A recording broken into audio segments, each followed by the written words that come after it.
Two producers use the same EQ to mix their tracks.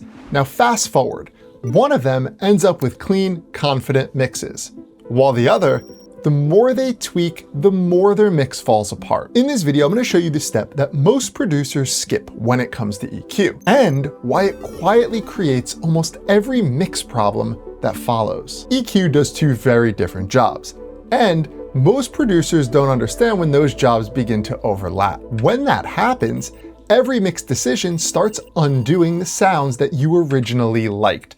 So let's separate these two intentions. Now, if you've been producing for a while, this first stage should sound familiar. Most producers already know there's a stage where we can use EQ to shape the sound itself. This happens early. This is sound design. And just to be clear, this is not the step you're missing. It really comes down to one question. I ask myself, do I like the sound I have? And if not, I can use EQ to shape that sound's tonal balance. Let's say I have this respace, and maybe I boost the low mids to make it sound a little bit thicker. And we'll also carve the sub and push the highs, so it has more bite.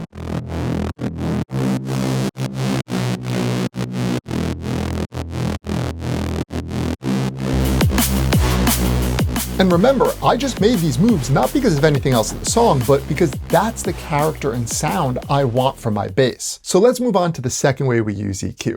And you want to be really careful here, because this will also feel familiar, but it's usually where EQ starts doing the wrong job and you haven't realized it yet. The second way we use EQ is to make sounds fit together. This happens later in the process. This is mixing. And it does require a completely different question. Instead of it being, do I like this sound? It's, does this sound, which I've already shaped, fit with everything else going on in the mix? And if not, can I use EQ to make that happen? Here's a common situation. Let's take the respace from earlier, which sounded great on its own, but now it's fighting with the vocal in the upper part of the frequency spectrum. That doesn't mean that the sound from earlier was wrong. No, that's exactly how I wanted it to sound. But now in this moment, I need it to work in context with the vocal. So maybe I pull some of these frequencies down. And again, it's not to redesign the sound, but just to create room because this is where the vocal is sitting.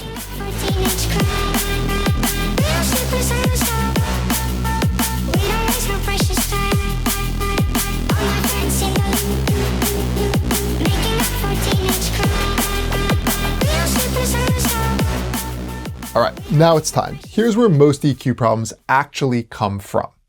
But first, a message from our sponsors. We're kidding. I'm not going to do that. So where do these EQ problems come from? It's not that you don't understand the coloring or shaping EQ. It's not that you don't understand this mixing or fitting EQ.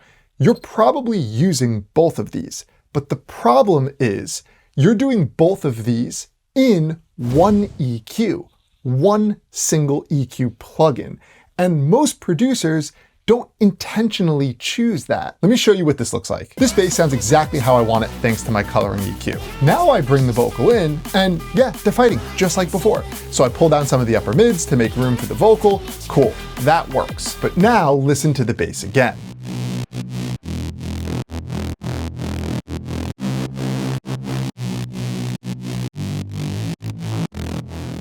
The character is gone. I just changed my sound design to fix a mix issue. And this is the loop that most producers get stuck in.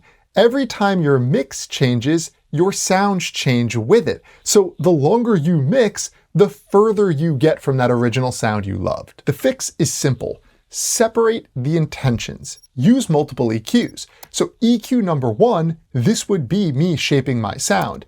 EQ number 2, separate plugin, is going to be mixing that shaped sound with the vocal. And here's the best part. If the vocal stops later on in the arrangement, I can turn off this mixing EQ and I have the exact same sound I fell in love with.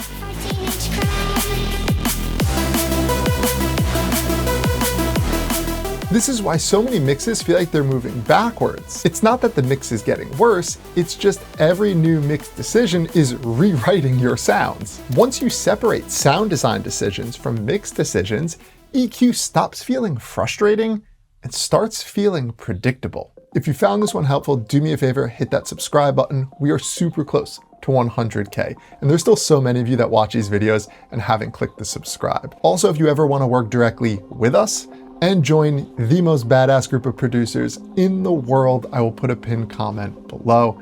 Otherwise, I'll catch you in the next one.